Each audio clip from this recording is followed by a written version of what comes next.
Selamat datang di kisah jarak yang mulai berbicara. Sebuah cerita tentang dua hati yang tetap saling menjaga. Meski jarak perlahan mengubah cara mereka memahami cinta. Sebelum masuk ke cerita kali ini, jangan lupa subscribe dan nyalakan notifikasi supaya kamu tidak tertinggal setiap bagian dari perjalanan Aksa dan Safa.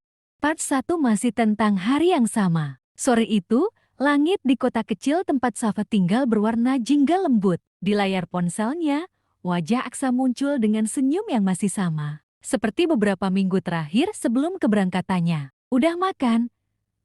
Tanya Aksa sambil menyandarkan kepala di tangan. Safa tersenyum kecil. Harusnya aku yang nanya begitu.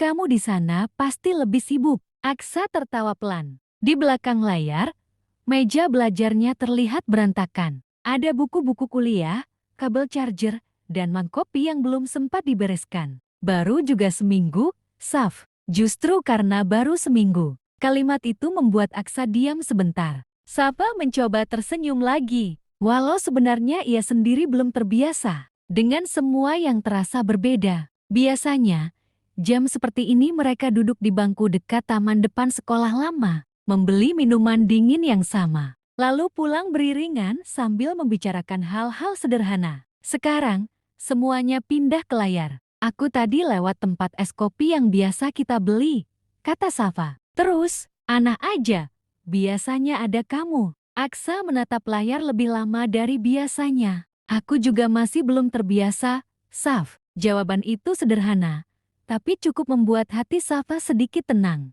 Beberapa detik kemudian, Aksa mengangkat ponselnya sedikit. Lihat, ini kampus waktu sore. Dari layar terlihat halaman kampus yang ramai. Beberapa mahasiswa berjalan sambil tertawa. Sebagian membawa laptop dan buku. Aksa memperlihatkan pemandangan kampusnya dari jendela asrama tempat ia sekarang tinggal. Ramai banget, kata Safa. Iya, semuanya masih terasa baru. Safa mengangguk. Baru, kata itu terdengar biasa, tapi entah kenapa terasa panjang di pikirannya. Ada teman baru?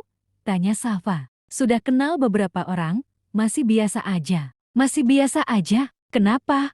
Curiga. Safa tertawa kecil. Enggak, cuma nanya. Aksa ikut tersenyum. Kalau nanti aku sibuk, jangan langsung mikir yang aneh-aneh ya. Kalimat itu membuat Safa sedikit terdiam. Bukan karena marah, hanya karena kalimat seperti itu terdengar terlalu cepat. Untuk sebuah minggu pertama, ia menatap layar sebentar, lalu berkata pelan. Aku cuma nggak mau kita jadi terbiasa cerita seperlunya. Aksa menatapnya, lalu menjawab, kita nggak akan sampai begitu. Jawaban itu terdengar yakin, dan malam itu, Safa memilih percaya. Sebelum panggilan ditutup, Aksa berkata, besok aku ada kelas pagi, tapi malam tetap video call. Safa mengangguk. Oke. Setelah layar mati, kamar mendadak terasa jauh lebih sunyi. Safa masih memegang ponselnya. Melihat pantulan wajahnya sendiri di layar gelap, lalu tanpa sadar, ia menatap foto kecil mereka yang terselip di meja belajar.